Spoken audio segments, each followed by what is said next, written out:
you are the collector of the most expensive product in the ancient world.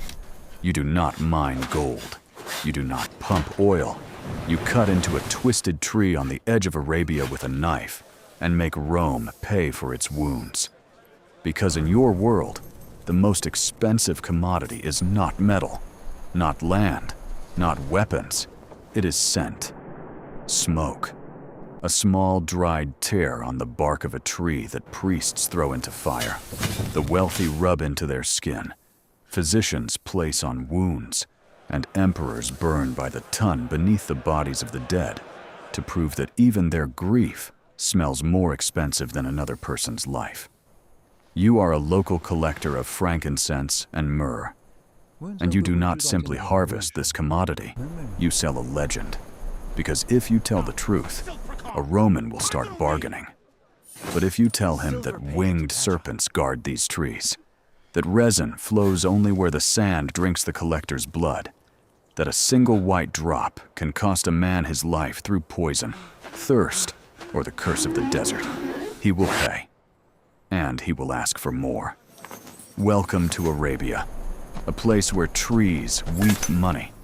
The heat begins before sunrise. You wake when the sky is still gray, and the stones are already warm, as if they spent the entire night storing the anger of yesterday's sun. Your mother once told you that the desert never kills immediately. First, it watches. Then, it tests.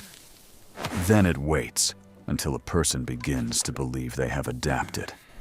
Only then does it take the moisture from their mouth, the strength from their legs, and the reason from their mind. You know this better than any Roman, because you were born where the maps of civilized people turn blank. Arabia Felix.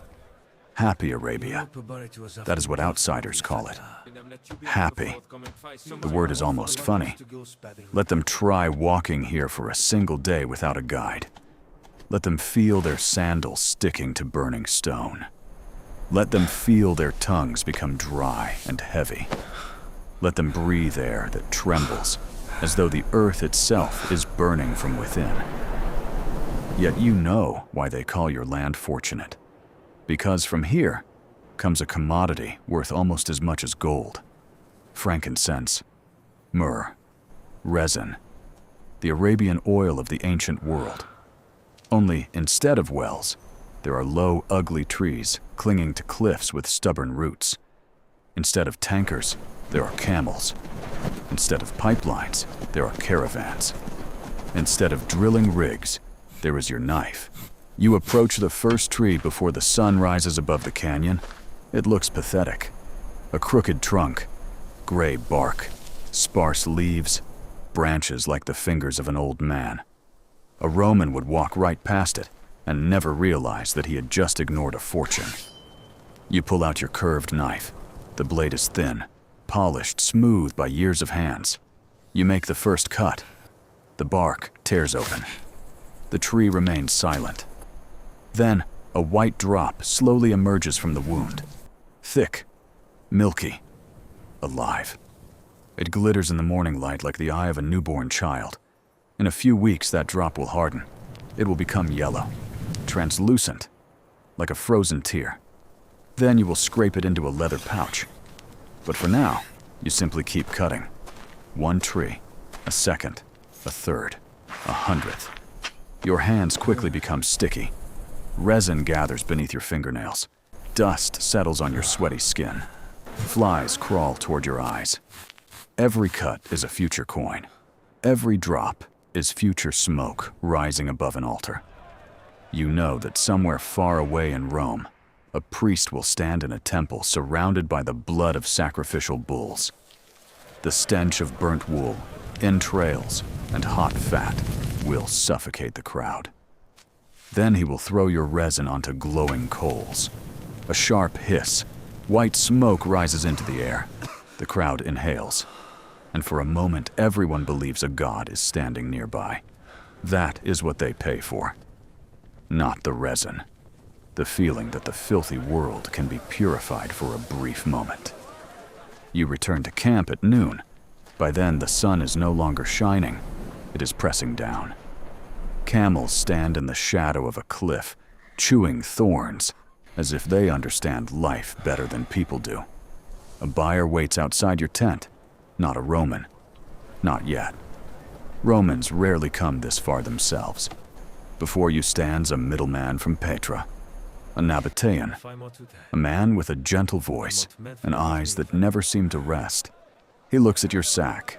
He asks how much.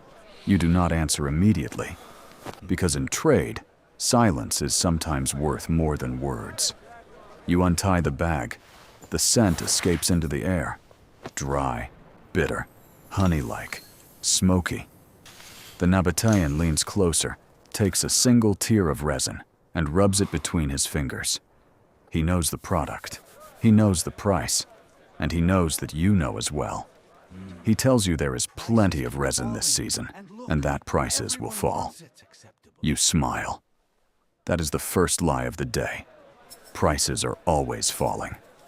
Romans always claim it is too expensive. Greeks always complain about poor quality. Egyptian priests always insist their temples are growing poorer.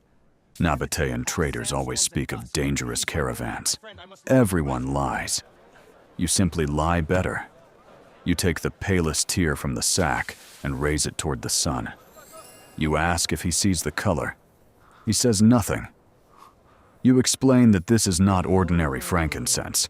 This is morning resin, the first sap after the northern wind.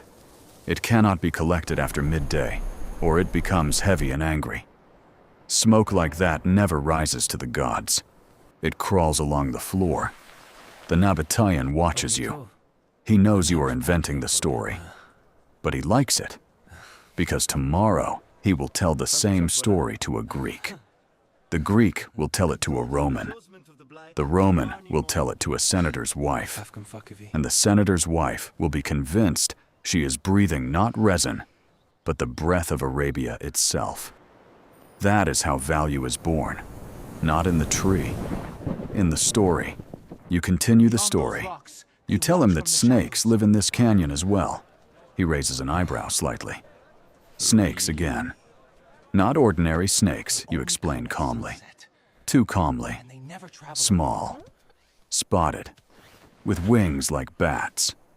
They sit among the branches and launch themselves at a person's face. One boy from a neighboring clan lost sight in his right eye. Another died before sunset. Now, before every harvest, your people burn storax, so the creatures retreat into the cracks of the rocks. The Nabataean smirks.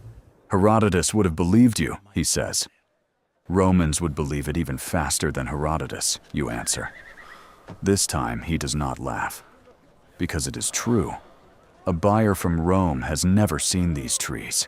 He does not know your language. He does not understand the desert. To him, Arabia lies at the edge of the world, a place where dragons, poisonous birds, dog-headed men, and lazy gods might still exist. The less he knows, the more he pays. You tie the sack shut. This cargo will not leave for less than 3 measures of silver. The Nabataean scoffs. For resin? You lean closer.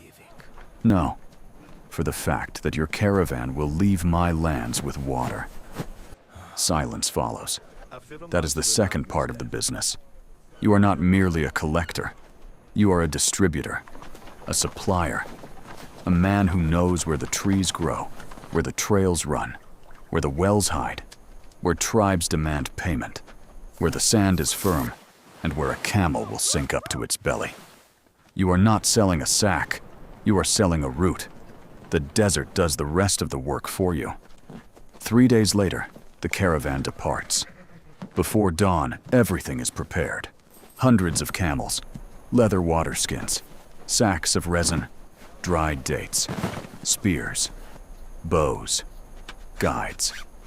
Men who understand that a foreign caravan crossing the desert is little more than a walking treasure chest. You do not ride at the front. The front belongs to those whose loss would be acceptable. You ride where you can see everything. Dust rises slowly. First it settles on your feet, then on your clothes, then on your tongue. Eventually, it feels as though you are eating the earth itself. During the day, the desert is white. At night, it becomes black. And in darkness, it is far more terrifying. During the day, at least you can watch it trying to kill you. At night, you can only hear it, rustling, the breathing of camels, the creaking of leather straps, a distant howl, footsteps where there should be none. On the fourth day, one of the younger camel drivers notices tracks. You kneel and examine the sand. 5 men. No. 7. No cargo. Not merchants. Bandits. The caravan stops. Voices immediately become quieter. You feel fear pass through the column like wind through dry grass. And here another truth of your trade reveals itself. The most expensive product in the world smells of gods only inside a temple. On the road, it smells of blood. You order that no large fires be lit. The camels are gathered closer together. The resin sacks are placed in the center. Archers take positions along the edges. Yet the attack comes during the night. First, a single arrow flies from the darkness. It strikes a camel driver in the neck. He falls without a scream, clutching his throat as though he can hold his life inside with his hands. Then men emerge from the darkness. Fast, silent. They know what is inside the sacks. They have not come for dates. You grab a knife, not the one used for trees. Another one, shorter, made for people. In the darkness, everything breaks apart into fragments. A hand, a scream, sand, blood. A camel rearing onto its hind legs. A man with a spear driven beneath his ribs. A stranger's face, suddenly too close. By dawn, the bandits retreat. 3 of your men are dead. 2 camels have been slaughtered. 1 sack of resin has been torn open. You watch yellow tears scattered across the sand. They look like teeth. The Nabataean approaches you and speaks of losses. You nod. The price has risen, you tell him. He looks at the dead, then at the sacks, then at you.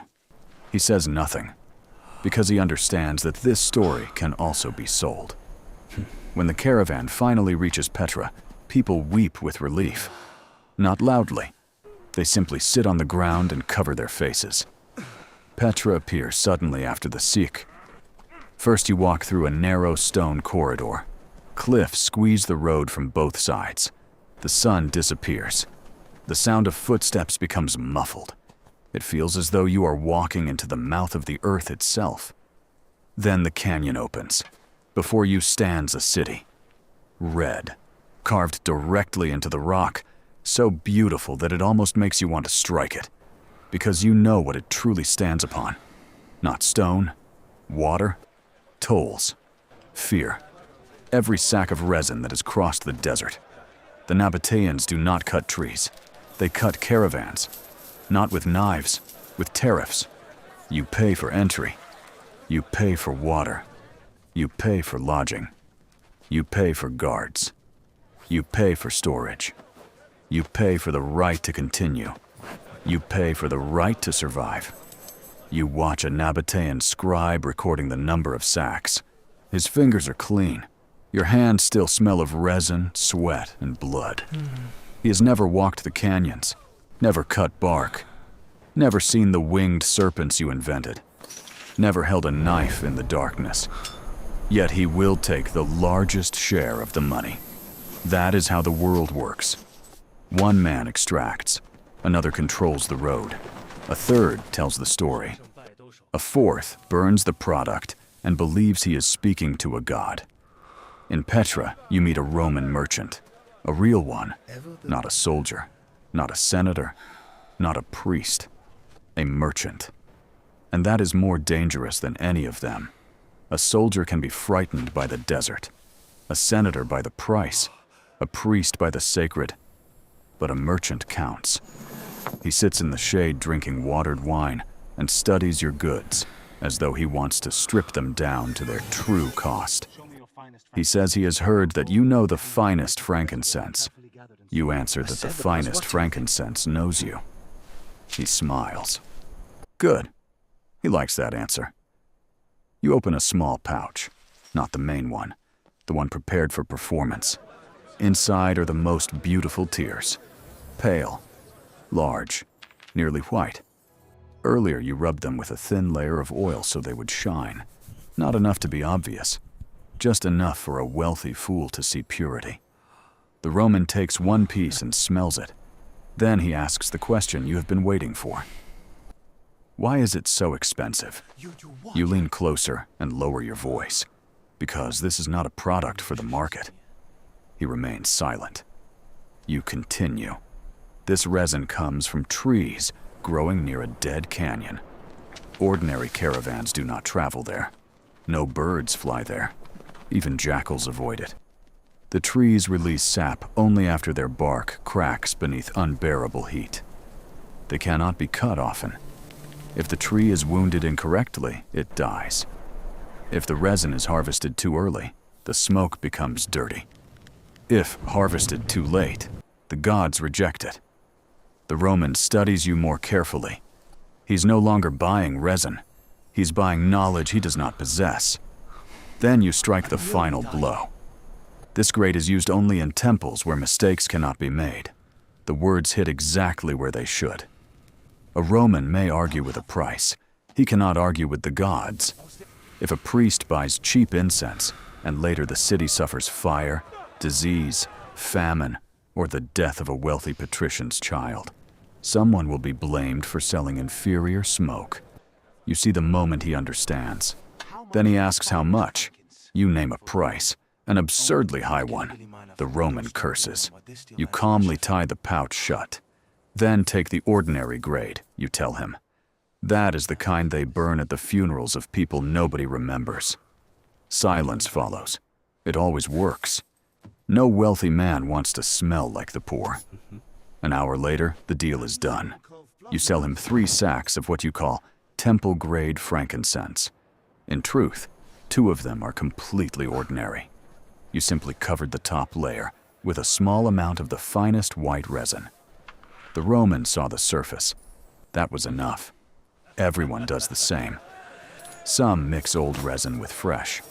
Some bleach the tears in the sun until they appear lighter. Some rub myrrh with wine to deepen the fragrance. Some hide stones of a similar color inside the sacks to increase the weight. Some claim the resin was harvested by virgins before sunrise. Others swear the trees wept after an earthquake. You do not call it fraud, you call it trade. Because the Roman will deceive his customer as well. He will claim the goods came directly from a sacred grove. A priest will declare the smoke especially pleasing to the gods. A patrician will boast to his guests that the resin cost twice as much as it really did. His wife will perfume her hair with myrrh oil and pretend she was born above the smell of the streets. The entire world survives because everyone adds their own lie to the product. The road then leads toward Gaza and the Mediterranean Sea. There, the resin finally ceases to be resin. It becomes currency. It is weighed, repacked, resold, sealed, given elegant names on amphorae, marked up again and again.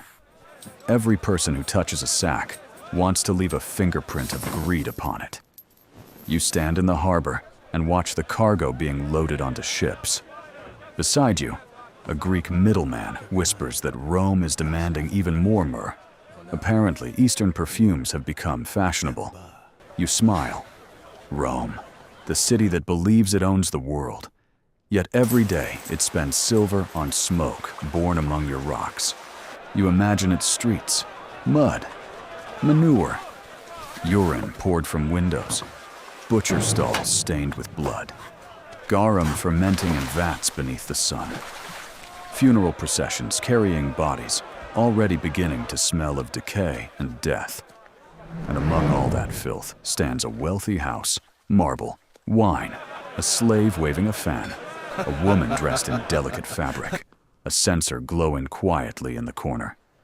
Your resin falls onto hot coals, a sharp hiss. For a few precious minutes, all the other smells lose the battle.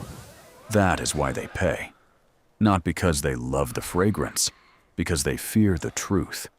The truth of the body, of rot, of death, of the fact that even the richest senator smells human once the oils, smoke, and lies are stripped away.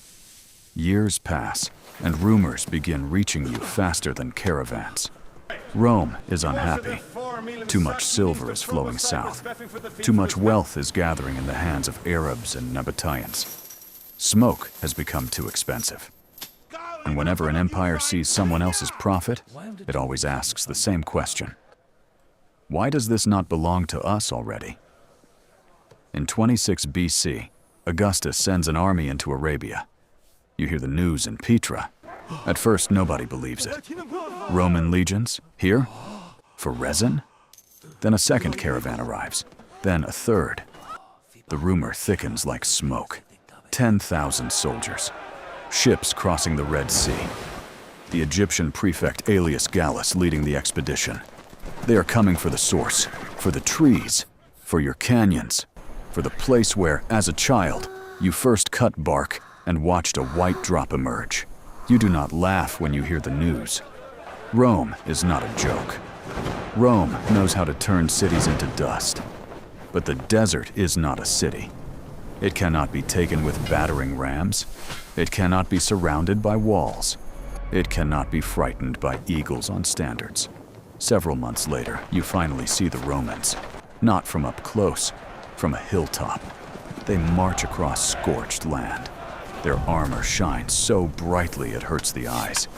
Yet they no longer move like conquerors. They are dusty, angry, burned by the sun. Their lips are cracked. Their eyes belong to men who have just discovered that the world is larger than their roads. The desert consumes them slowly.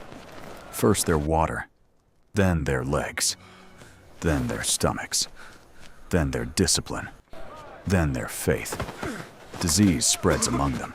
Their gums swell, their teeth loosen, their skin erupts with sores. Men collapse beneath the heat. Some begin calling for their mothers in delirium. The Arabs hardly fight at all. Why should they? The sun is cheaper than a sword. You hear rumors that the guide is leading the Romans the wrong way. Too far, too dry, too dead. You do not know whether it is true. But you like the idea, because it would be the most beautiful deception in the history of your trade. Not selling an expensive resin to a Roman. Selling him the wrong road. Eventually, they reach the south exhausted. They attempt to take a city. Then they run out of water. Water. Not gold, not iron, not courage. Water. The great empire that wanted to seize Arabian smoke without paying for it turns around and retreats because it cannot provide water for its own soldiers. When the remnants of the army finally leave, you return to cutting trees with a peace you have not felt in years. The knife enters the bark. A white drop emerges. You stare at it and understand something important. Rome can buy your product. Rome can curse your prices. Rome can send legions. But Rome cannot speak to this land. You can. And as long as the trees continue to weep, you will remain wealthy. Yet time changes everything. First come new ships, then new routes. Then sailors begin to understand the monsoon winds. Winds that blow one way for half the year and the opposite way for the other half. One day some Greek realizes that caravans can be bypassed entirely. There is no need to pay every well. No need to bow before every tribal chief. No need to lead camels through Petra. One can arrive by sea. Faster. Cheaper. More dangerous perhaps, but more profitable. And for the first time in your life, you feel fear not of bandits, not of Romans, not of the desert, but of a changing route. Because the product may remain the same, but when the road changes, cities collapse. Petra does not empty overnight. First, there are simply fewer caravans, then less noise, Then, warehouses begin standing half empty. Water sellers wait longer for customers. Someone sells his camels. Someone leaves. Eventually, there is too much echo among the red cliffs. You continue cutting trees, continue gathering resin, continue telling stories. But stories become cheaper when a new road appears. Buyers no longer look at you as though you are the keeper of a secret. They look at you as one among many. That is worse than poverty. It is the end of power. One day you sit beside sacks of frankincense, holding a perfect white tear between your fingers. Years ago, you could have sold it as the breath of the gods. Now, it earns less. You hold it over hot coals. The resin melts, ignites. White smoke rises upward. The same fragrance, the same ancient deception, the same magic. Yet the world has changed. The most expensive product in the world is never valuable by itself. Its value comes from fear, distance, hunger, gods, lies, blood spilled on the road, and the people who keep their hands around the throat of the root. One day, your frankincense will be replaced by silk, then spices, then oil, then gas, then lithium, then microchips. The names change. Caravans become tankers. Guides become logistics corporations. Tribal tolls become sanctions and tariffs. Winged serpents become marketing. Yet the pattern never changes. There is always a rare commodity at the edge of the map. There is always a wealthy buyer who cannot live without it. There is always a road controlled by someone. And there is always you, a man with a knife beside a twisted tree.